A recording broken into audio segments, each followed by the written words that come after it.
পানিহাটিতে তৃণমূল কংগ্রেসের কাউন্সিলর বিশ্বনাথ দে তার ঘনিষ্ঠ তৃণমূলের ক্রিমিনাল তার নাম হচ্ছে নঈম আলী, নেপালি বলে তাকে চেনে। তার সাগরেদ হচ্ছে মন্টু খান, ওখানকার তার আরেক ক্রিমিনাল সাগরেদ মন্টু খান তার নাম পাওয়া যাচ্ছে। সেও এই দুষ্কর্মের সঙ্গে জড়িত। ওইখানে ক্রিমিনাল কাজ করে বেড়াতো মন্টু খান আর হচ্ছে নঈম আলী নেপালি, এই দুই ক্রিমিনাল। এগুলো ভারতবর্ষের লোক বলে মনে হচ্ছে না, আমরা যা এখনও পর্যন্ত লোকাল সূত্রে জানতে পারছি। এগুলো পাকিস্তানি জঙ্গি আমাদের রাজ্যে এসে ঢুকে গেছে, পানিহাটিতে এসে আশ্রয় নিয়েছে। দুই পাকিস্তানি জঙ্গি, একটা নাম হচ্ছে নঈম আলী আর একটা নাম হচ্ছে মন্টু খান। এদের কাছে সেনাবাহিনীর ব্যবহৃত কার্তুজ পাওয়া গেছে।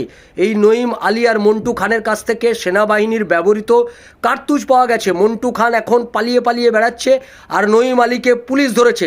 নঈম আলী হচ্ছে ওখানে সমস্ত সেনাবাহিনীর কার্তুজ নিয়ে সে ওখানে লুকিয়েছিল। ওইখানে সে সন্ত্রাসবাদী কার্যকলাপ করার জন্য প্রস্তুতি নিচ্ছিল। আজকে যখন গোটা রাজ্য জুড়ে এরকম একটা ডাক পড়েছে যে রাজ্য জুড়ে যত জঙ্গি আছে, এনআইএ খুব তৎপর হয়েছে। এই নঈম আলী এবং মন্টু খানদের বিরুদ্ধেও অনেক দিন ধরেই অভিযোগ যাচ্ছিল। এই দুই ক্রিমিনাল ওই পানিহাটি অঞ্চলকে সন্ত্রস্ত করে রেখেছিল, তটস্থ করে রেখেছিল ভোট লুট করার কাজে। এই নঈম আলী আর মন্টু খান, এই যে সাকরের দুজন হচ্ছে ওই গোটা অঞ্চল জুড়ে সন্ত্রাস কায়েম করে রাখতো। ভোটের সময় এরা তৃণমূল কংগ্রেসের হয়ে কাজ করতো, বাকি সময় এরা সন্ত্রাসী কাজের সঙ্গে যুক্ত।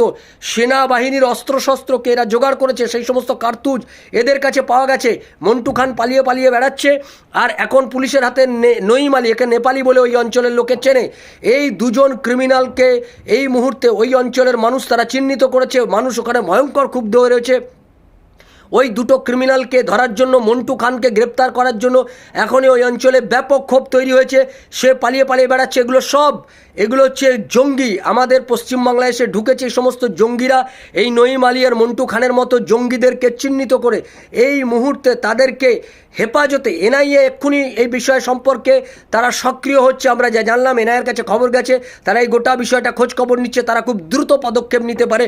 মন্টু খানকে গ্রেপ্তারের জন্য এনআইএ তারা প্রস্তুতি শুরু করেছে।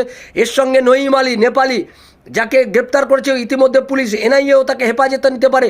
আর মন্টু খানকেও খোঁজ শুরু করবে এনআইএ। মন্টু খানকে গ্রেপ্তার করার জন্য এনআইএ নামছে রাস্তায়।